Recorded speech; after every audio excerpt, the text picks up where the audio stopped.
दो विषय प्रसन्नतादायी थे आज। एक तो 15 से 18 वर्ष के हमारे जो बच्चे थे, बेटे बेटी थे,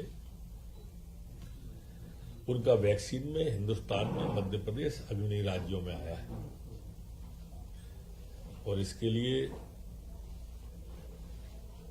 सभी को, बच्चों को भी,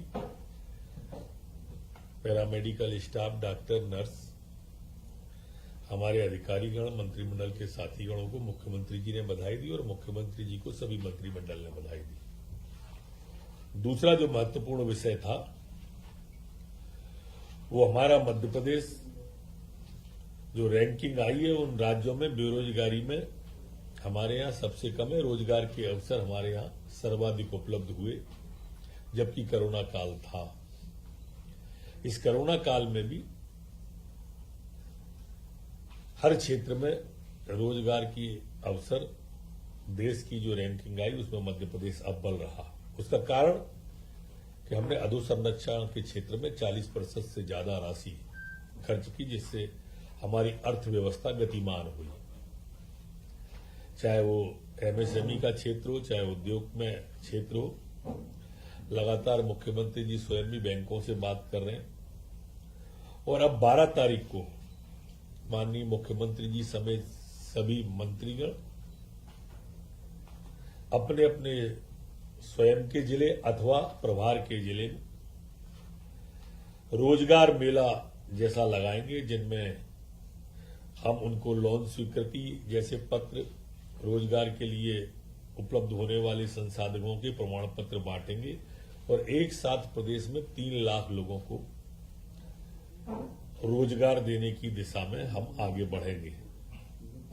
ये अपने आप में एक रिकॉर्ड होगा और मुख्यमंत्री जी ने ये भी कहा है कि इसकी शुरुआत कर रहे हैं, ये लगातार जारी रहे, इसकी व्यवस्था भी लगातार हम करें।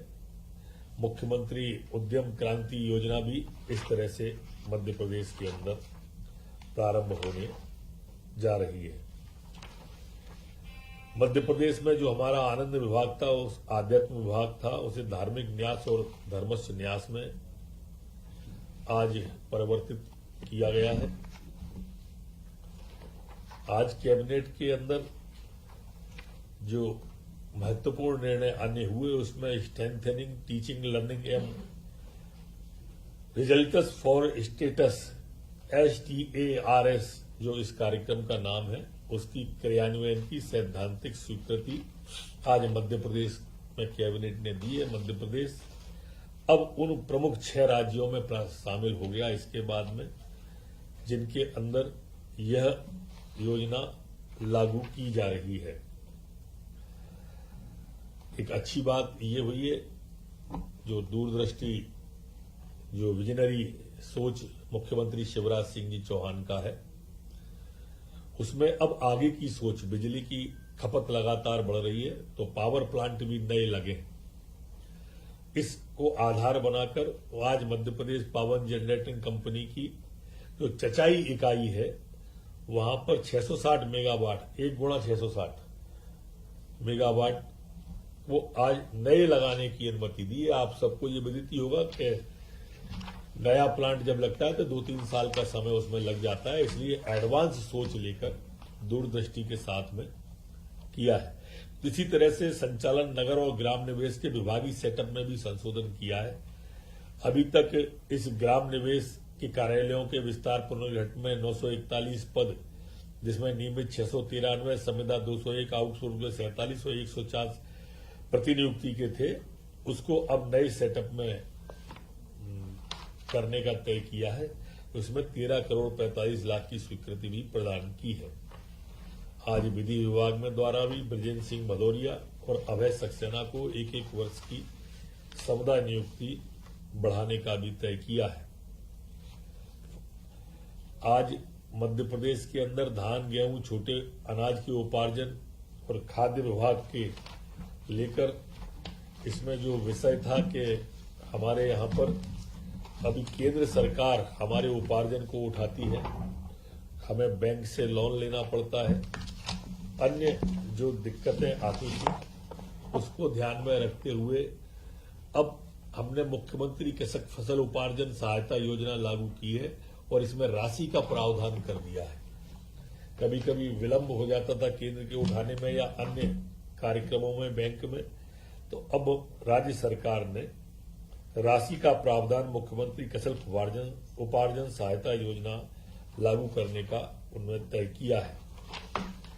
आज पशुपालन और डेयरी विभाग के अंतर्गत पशुधन एवं कुक्कुट नस्ल विकास पर उपमिशन, चरी चारा विकास उपमिशन और इनोवेशन तथा विस्तार उपमिशन को भी कैबिनेट के द्वारा मंजूरी दी है। ये एक बड़ी महत्वाकांक्षी योजना है। ये भी रोजगार की दृष्टि से काफी महत्वपूर्ण योजना है। इस पशुधन मिशन योजना के क्रियान्वयन की सहमति मध्य प्रदेश ने दी है।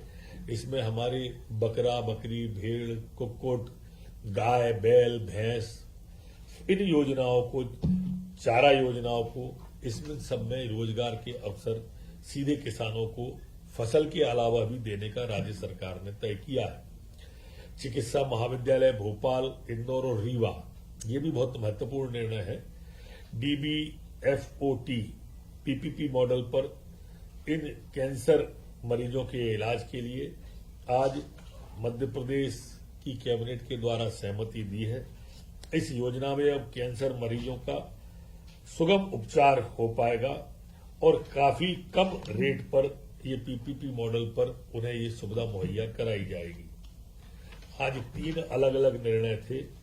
इन 3 निर्णय में जो हमारे ई-नीलामी के द्वारा जो वाणिज्य कर विभाग की भूमि जो अंबेडकर चौक बालाघाट में थी, आज 7,21,71,000 में मेसर्स अभिनव कंस्ट्रक्शन को देने का तय किया है। दूसरा ब्यावरा बस डिपो पर संपत्ति है, उसमें 12,80,00,000 रुपए में देने का तय किया है। ये सब बोली से अधिक आई है राशि और ई निविदा हुई है। ई निविदा में बोली में शामिल हुए 100% राशि जमा करने के बाद में इनको दी जाएगी। इसी तरह से मुरैना शहर के अंदर वार्ड क्रमांक 13 जोरा खुर्द जमीन का जो था उसे भी 68,35,00,000 में देने का 100% राशि के बाद में जमा करने का तय किया है। 67 ही बोला है, 67,35,00,000। और ये कुटीर और ग्राम उद्योग की मदल महल 15 नंबर वार्ड जबलपुर में इस भूमि को 8,03,41,000 रुपए में देने का तय किया है। ये भी उन्हीं शर्तों में है जो प्राइज रिजर्व थी उससे अधिक बोली आई और 100% राशि जमा करने के बाद में दिया जाएगा।